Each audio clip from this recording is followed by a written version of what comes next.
God uses angels. In my life, God needed to work on finances. Finances has been something I've always struggled with since I was a child. It seems like there was never enough, never enough. So my whole life, it's always been about having enough money so that I would never be without. So because money is my ministry, money, I want to teach people to make money. I want to have people become financially free. I have a real passion for generating income, not only so that we can be a blessing by sharing the money, but by sharing the knowledge so that other people don't have to struggle.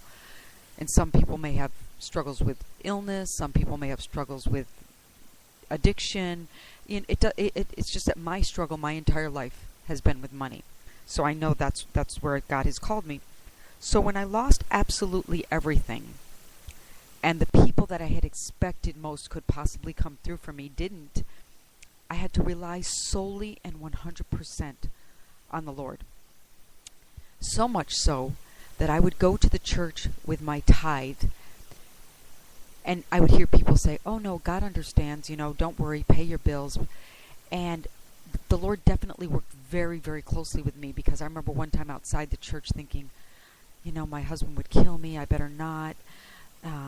This is crazy. I have no money to eat and no money to pay my electricity, and I'm going to be giving my tithe to the church. And I remember the Lord really, really just hit my heart when I said, "But my husband, he might be upset with me." The Lord said, "Do it for him." So from that point on, I would go to the church with whatever money I had and say, "Lord, you're my light, you're my electricity, you're my health plan. I can't afford a health plan, so you're my health, you're my everything." And he absolutely became my everything to me. He sent angels. I have this friend named Lisa Cupini, and she went to college with me, and she married for a short time, but basically has never been married, never have kids. And as much as that might be very painful to her, I know that God created her like that so that she can be a blessing to many. Because she's one of those people that you can call at any time of the night or day. She'll always be laughing. Whenever I'm with her, I feel like I'm in college again. We're both in our 50s now. And she's just always had that ability to make me laugh and make me have fun again. So Lisa would hear me cry, a middle-aged woman crying on the phone. I never asked her for anything. But her concern for me was so great. And although she didn't have a lot of money, I would go to the mailbox and I would always get a check from her. And, she may have thought at the time $100 here, $100 there is nothing. But it was literally the money that I ran to Walmart with. So she has this friend named Bob Berg who has this business called Extreme Business Makeovers. And he basically takes you, if your business is in trouble, and he sits you on a panel and they bombard you and they try to give you ideas for business.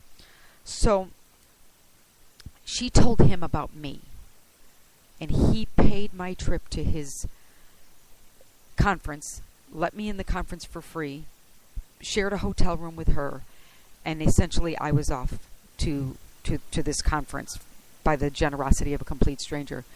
This conference changed my life. It's called Extreme Business Makeover. Bob Berg, look him up. He's the real deal.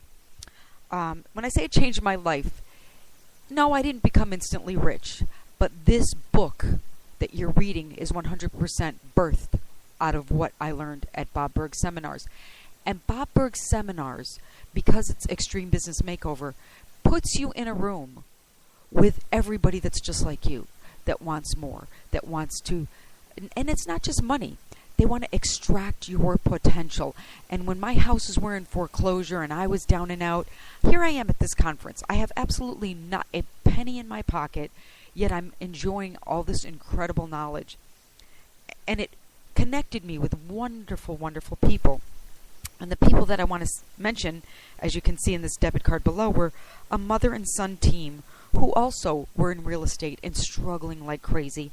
And that is Michelle Rodriguez and Robert Rodriguez. And, I just remember really relying on the Lord and knowing that the Lord brought me to this conference. And, only the Lord. My tickets paid for, the conference paid for. My friend lets me share a room with her. And but I had no money in my pocket. So I became friends with Michelle and Robert, and one night, it was after the conference, and I literally, when I'm telling you I had no money, I had no money. And I don't even think I had $5 to my name. And I'm talking to them, and we're talking about the Lord, and we leave. We leave each other, and I said, bye, see you later. And all of a sudden, Robert turned around and said, I have something for you. He called out to me. He said, I have something for you. And he handed me this card, this debit card that you see below, and I was just in awe. I was just in awe. You see, I did never look broke. I never looked like I had no toilet paper in my house. I always tried to hold myself together.